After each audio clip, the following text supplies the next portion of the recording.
Okay. Amateur hour is now over. That's right. Now let's get to the gist of it. See, everyone was making all of these accusations.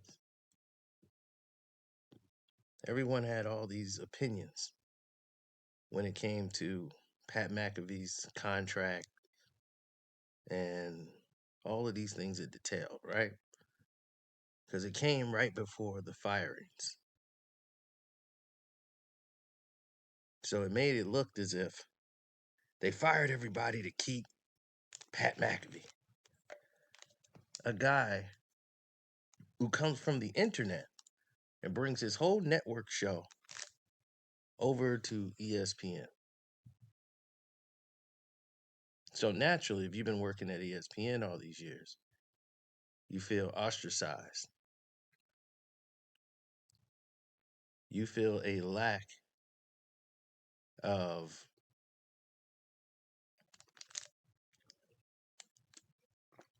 of security, in other words.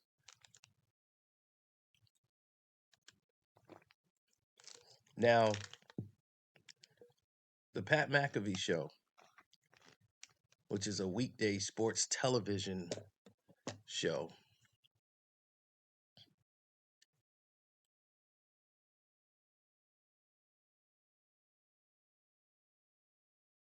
which I told you was the tipping point for a lot of different things. FanDuel made a lot of money having Pat McAfee and his show, sports show, on every week. And by having that sports show on, he had a deal worth about 120 million or whatever, $100 million deal or whatever on the table with FanDuel. And they were like, you were scheduled to make more money being with FanDuel than going to ESPN. Why would you go to ESPN? This is what people were wondering. Why is Pat McAfee doing this? Well, he never spoke on the numbers. As part of his agreement, ESPN was told not to speak on the numbers, as he will not. But the word around the campfire is a 5-year deal around 85 million, with the contract starting up in this fall. And the next chapter will start on weekdays on ESPN's cable channel, the free YouTube channel, and its direct to consumer channel, which is ESPN Plus. So, what he was told that during the contract over the direct messages is that he don't want to talk about the business side of it, the actual numbers as such, and all of that. He just wants to talk about what he had going on. Now, what's shocking to people is that why ESPN executives aligned themselves and was asked why did he walk away midway through his FanDuel sponsorship deal that was valued at $120 million for 4 years. And I know that reason why he walked.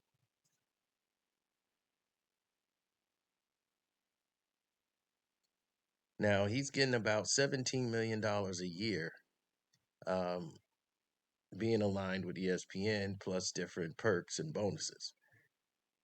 And then he'll get a weekly spot on college football game day. So that's where he's going to be. He's also taking, a person's job on that roster, but Pat McAfee is now, that's why, what's his name? Powell got removed. So McAfee's taking his place. He has all control over the aspects over his show, include if he wants to have guests that like NFL Network Insider and all these other people.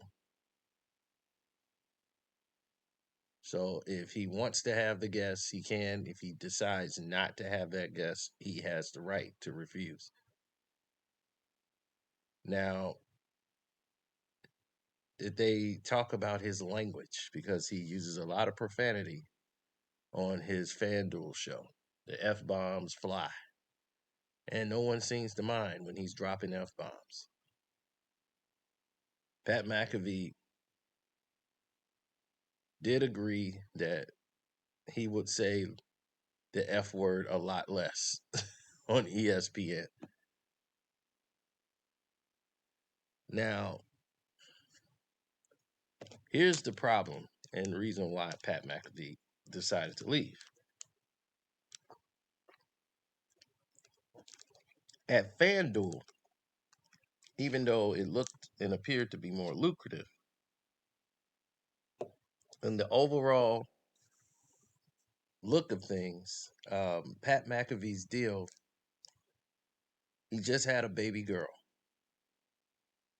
right? And the tedious running around and running his business, and most of it was hands on.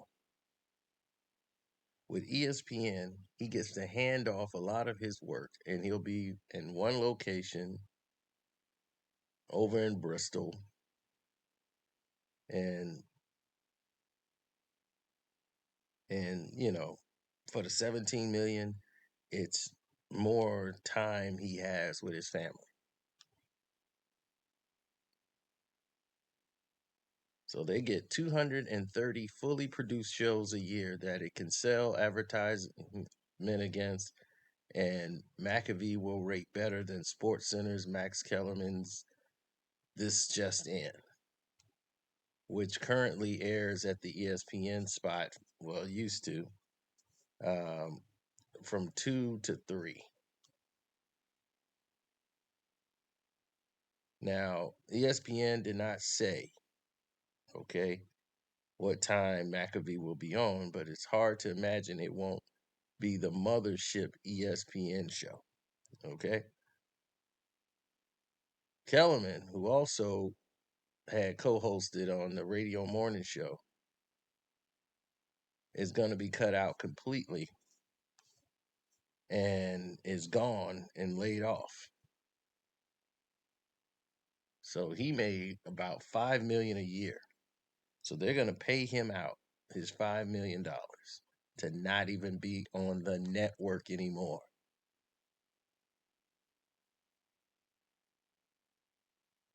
So all of that is going to be looked at as shifting cash over to Pat McAfee. But Pat McAfee is not just a straight up contract for a personality to appear on television. No. His agreement is similar to Peyton Manning's Omaha Productions. Manning does his Monday Night Football with his brother all the time, but also is the lead producer of this thing called Peyton's Place, you know. And Omaha Productions, that thing was valued at about 400 million during its fundraising.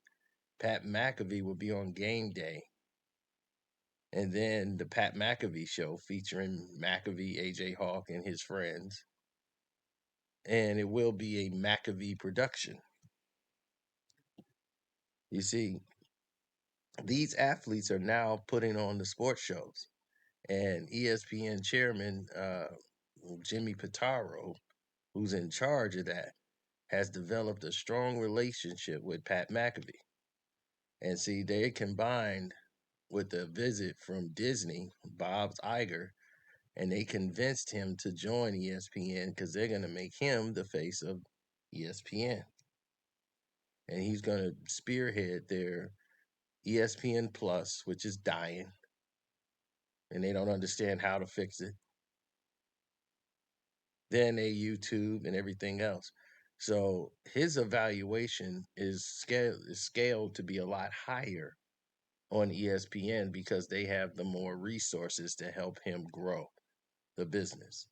So he will take the less money to make more money down the road.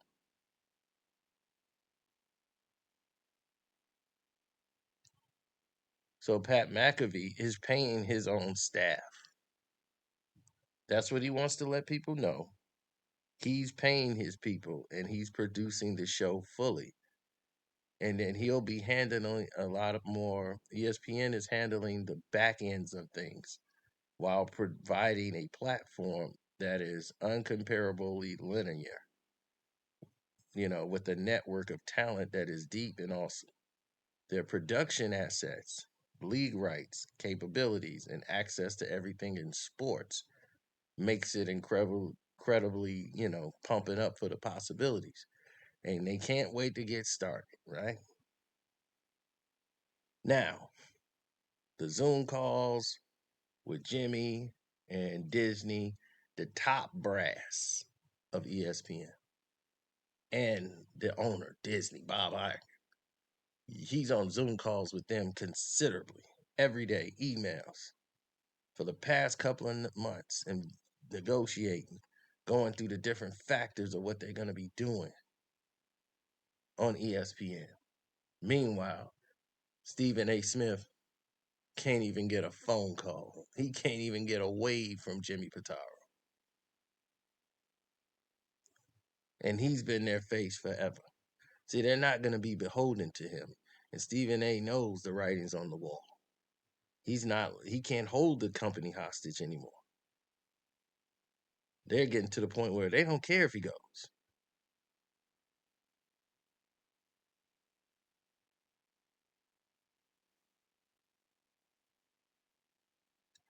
You see, business obviously is the reason all of this is happening.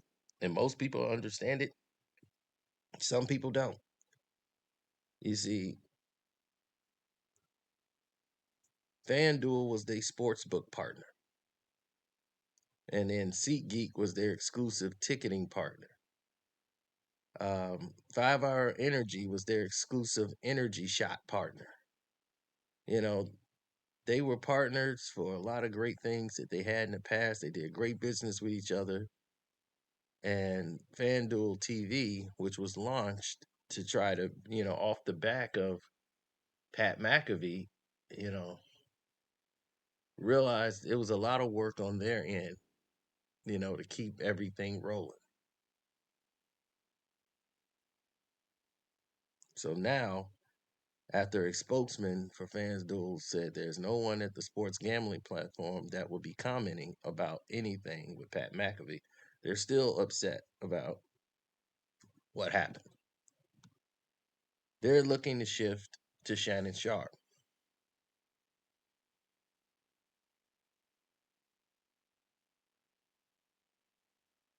Yeah, his ESPN deal that he had nothing to do with the 7,000 jobs that Iger just ordered out.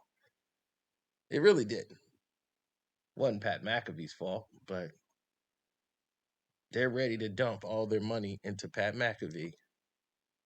And there's a little bitty guy down there, a little point guard. He used to play in the NBA. J.J. Reddick.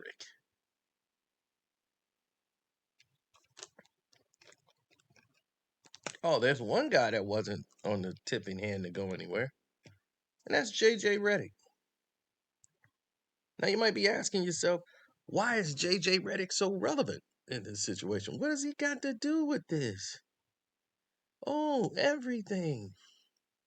You see, J.J. Reddick was able to do something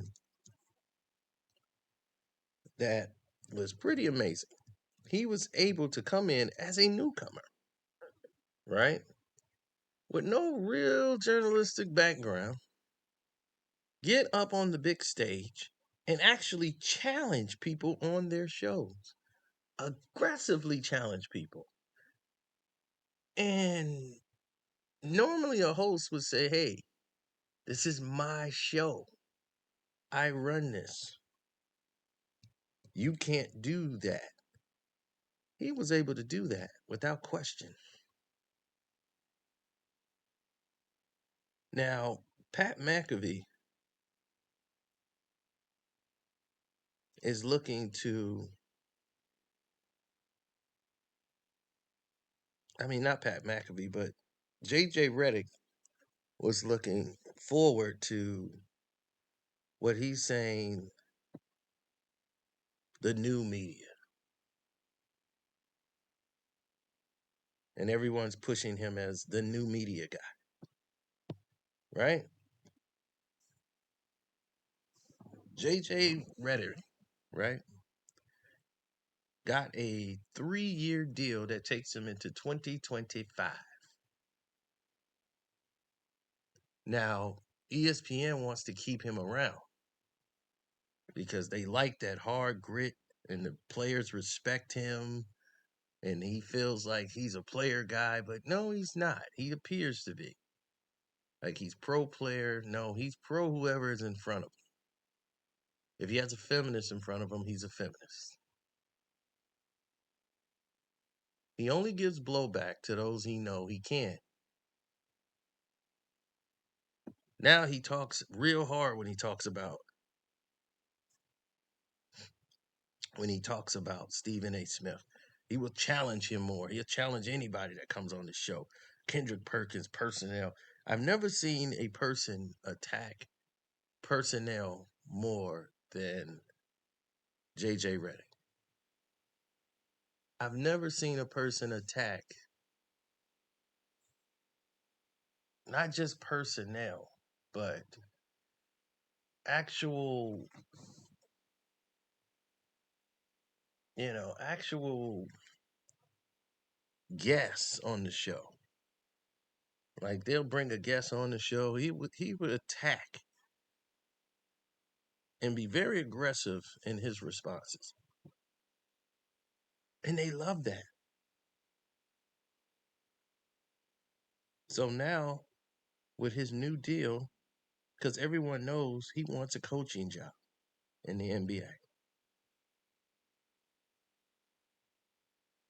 But they love him. Oh, they love JJ Reddick. He's gritty, he's got the look they like. So they expanded his role with ESPN. While everybody else is getting canned, he wasn't even in consideration. Jalen Rose is gone.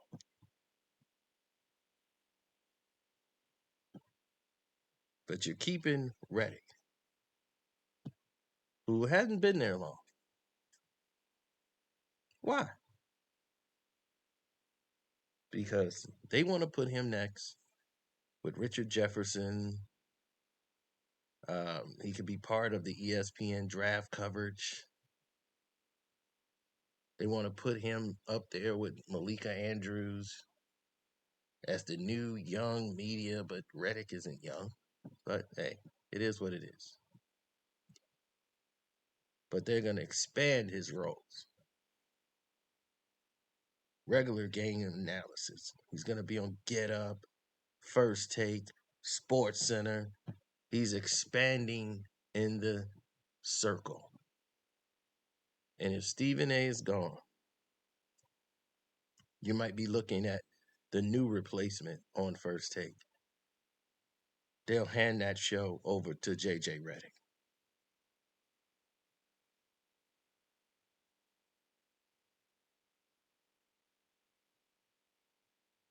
And Stephen A always say, I'm executive producer of First Take.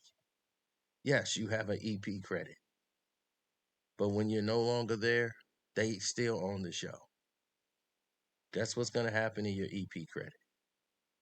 They're going to buy you out. So that's why you're on the internet now. You're trying to build you an internet platform. Now you see this is the way to go. ESPN is no longer backing your play because you haven't been crushing it. First Take haven't been crushing it. More and more people are watching the internet than watching you guys on cable.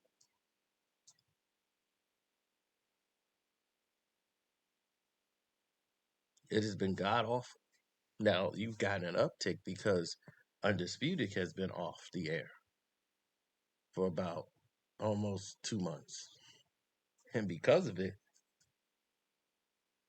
you're gone. Gone in the wind. Now, What does this shakeup represent now? Well, it represents a turning point for ESPN, a circling of the wagons. Whenever there is job insecurity, you're going to see people who really get eviscerated at their positions. See, when you put your loyalty in something that doesn't have loyalty in you, ESPN, every sports person's nightmare, will be the ones that's holding the reins. They are going to be the ones that got their hand wrapped around those rings, and they're going to be pulling those rings in.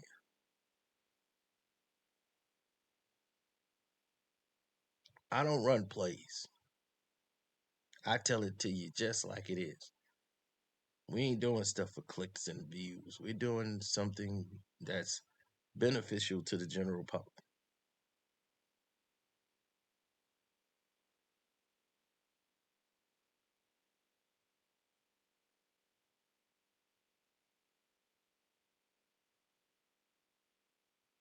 Well, I tell you like this.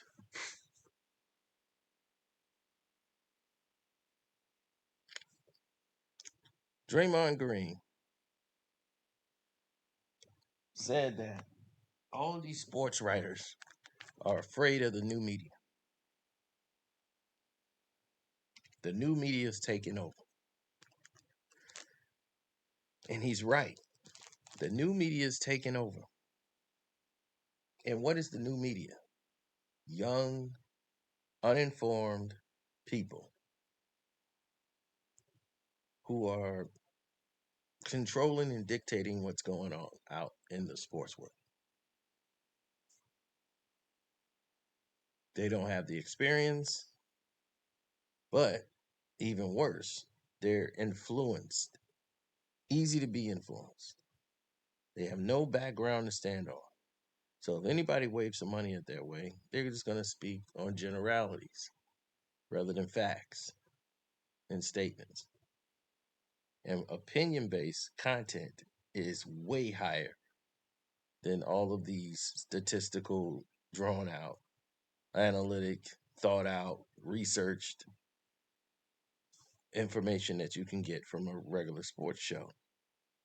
A good one at that. So if you have someone that's good that took their time to research and do all this, you have somebody who's opinion based or clickbait getting way more attention and way more views off something that's not basically factual, just out of thin air. Then you're going to see the realities of what happens when this happens. You're going to see a lot of people who are confused. They walk around shocked. They don't know what to do next. They're like, well, what do we do now? I'm still confused.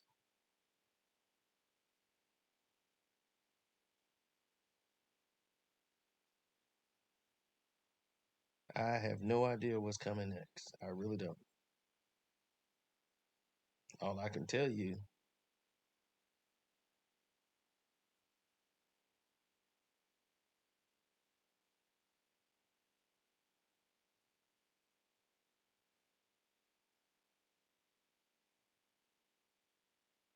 is that the situations are definitely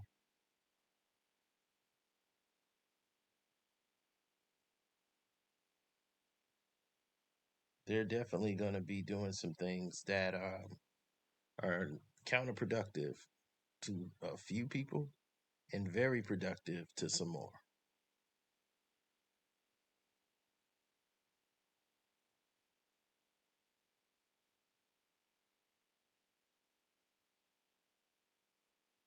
Chris Reardon, I remember Chris Reardon and Michael Reardon, and they were sports writers.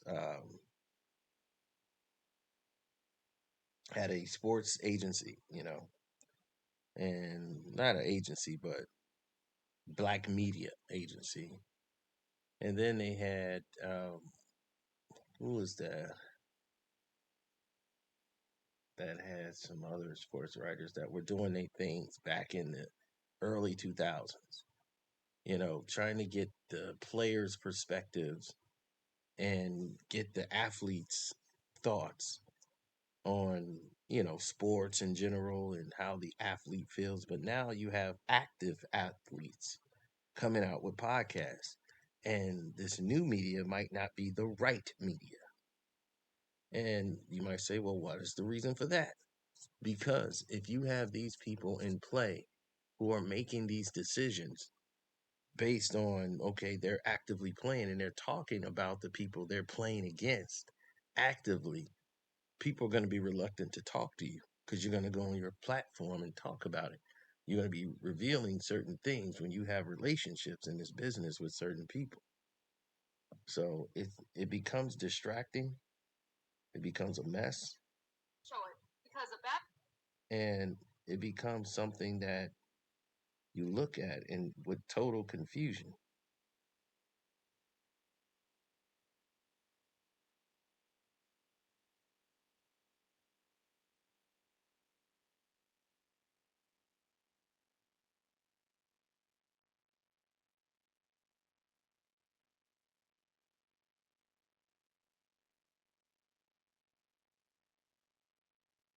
I've had a hard time trying to understand people.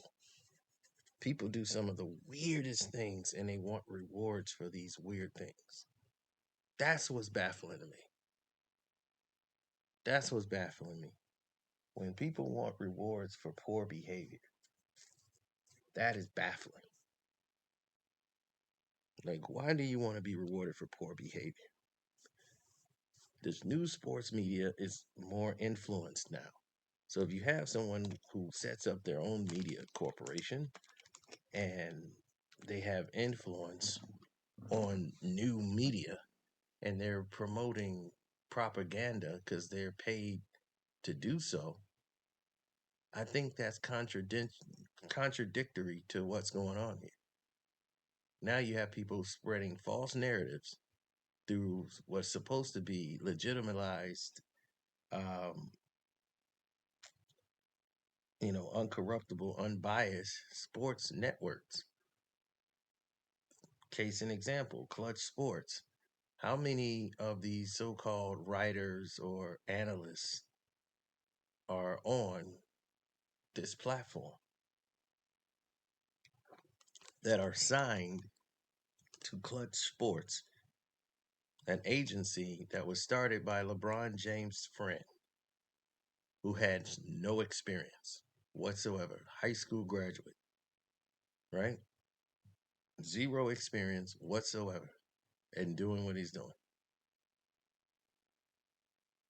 Who signs LeBron James as his client? It don't stop there. It don't stop there. After they pull this feed off, right? After this feat is accomplished, you have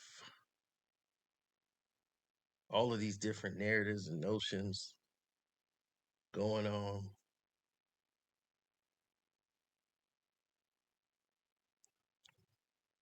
You have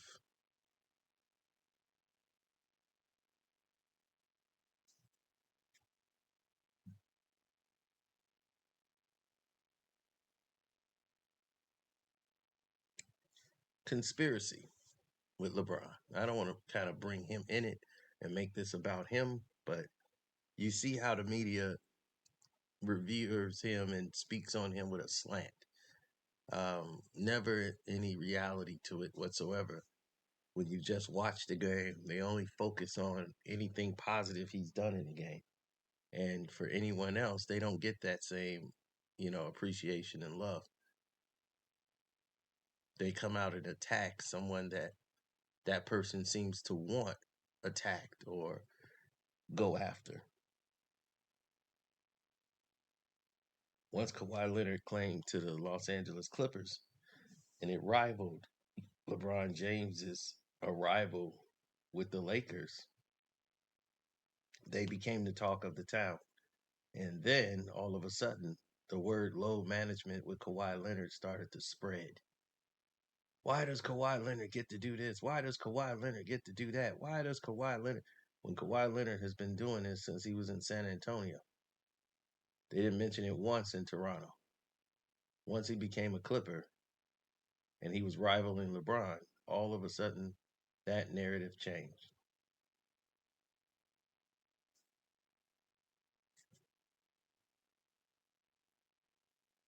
So pretty soon we got to start asking ourselves,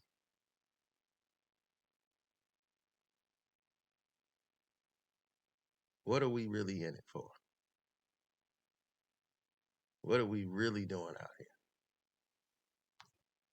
Are we making things better or are we making it worse?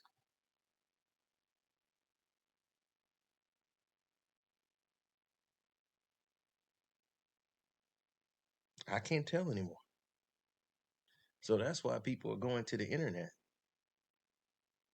because they're getting so much biased BS on mainstream TV.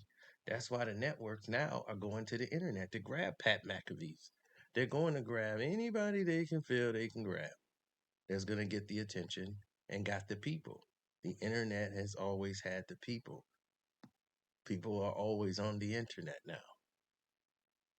Cable is dying. It's dying fast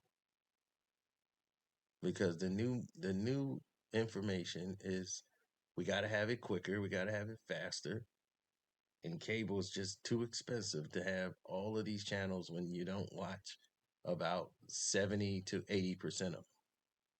You only want to pay for what you want. And now the DirecTV has lost its major supporter, which was the NFL package. The NFL went total YouTube. That tells you the global dynamic of what's happening.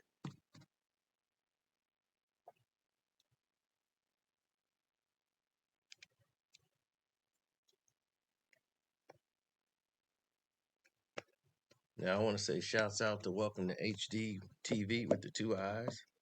I want to say shouts out to Jose Rodriguez's channel. Shouts out to Kwame Brown Bus Life.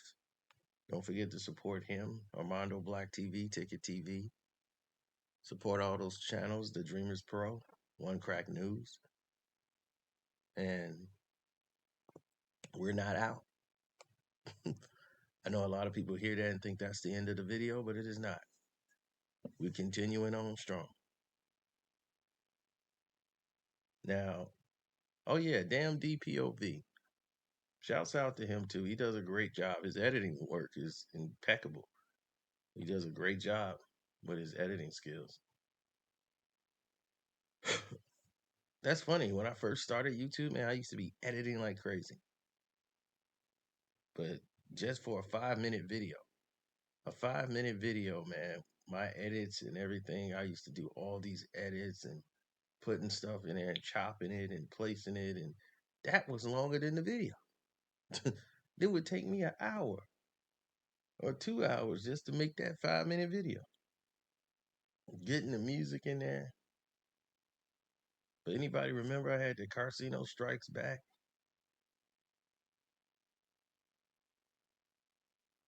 And we used to talk about all of these different things on the Carceno Strikes Back.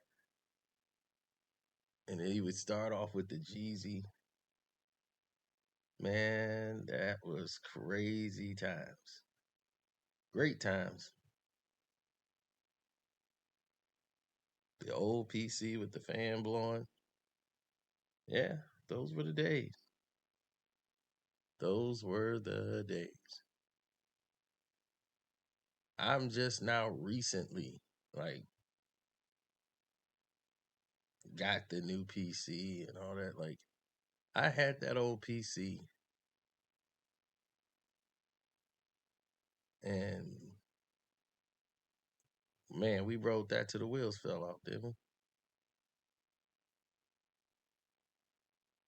Right? Everybody had all this high tech stuff.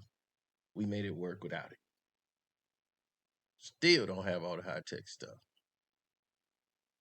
and we still making it happen.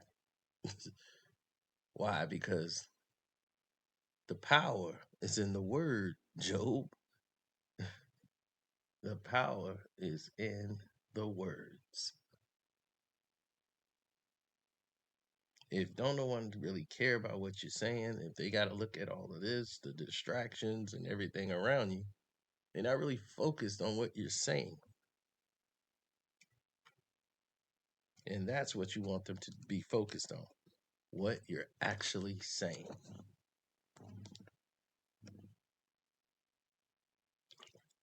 Shouts out to Angela Stanton King.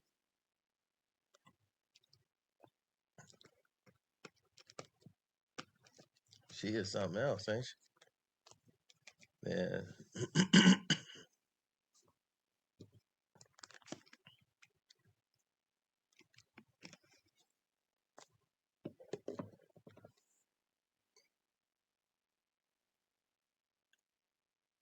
I don't know what's going on with some of these people. They're trying to come out and hate anybody who's actually doing something. I'm like, somebody's actually doing something. Don't affect you one bit.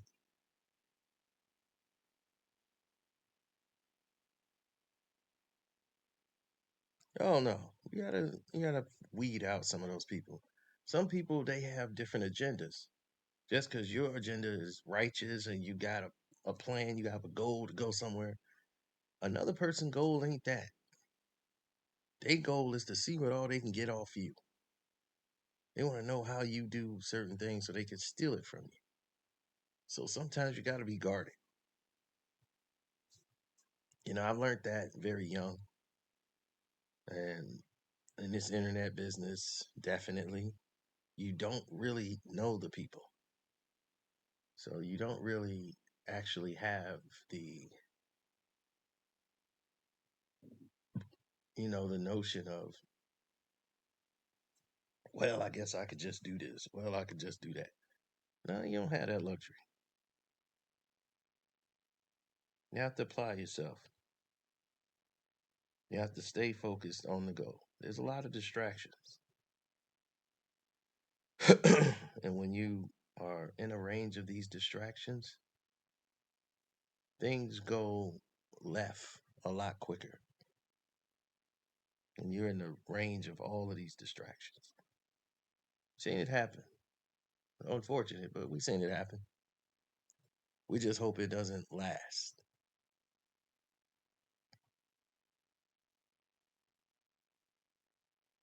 Well, Pat McAfee is on course to have his valuation be much higher than Peyton Manning's, of course, because Peyton's boring, and definitely much higher than any of the sports analysts that they have today in internet media. He has a lot of attention, he has a lot of followers, but is they gonna really follow him when he gets to ESPN? Eh, I don't know. I think ESPN's kind of dumped a lot on his lap, and I don't know if it's gonna work the way they think it's gonna work. Because a lot of people have these internet lives and it doesn't resonate over into real life. The people that like you on the internet like you on the internet. They don't mean they go outside.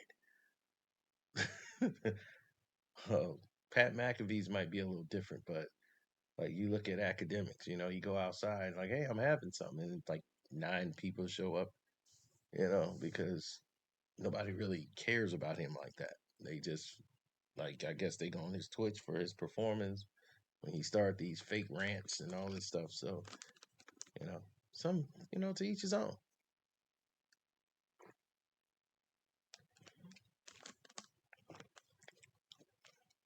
I don't have to fake rant. When I'm ranting, it's real.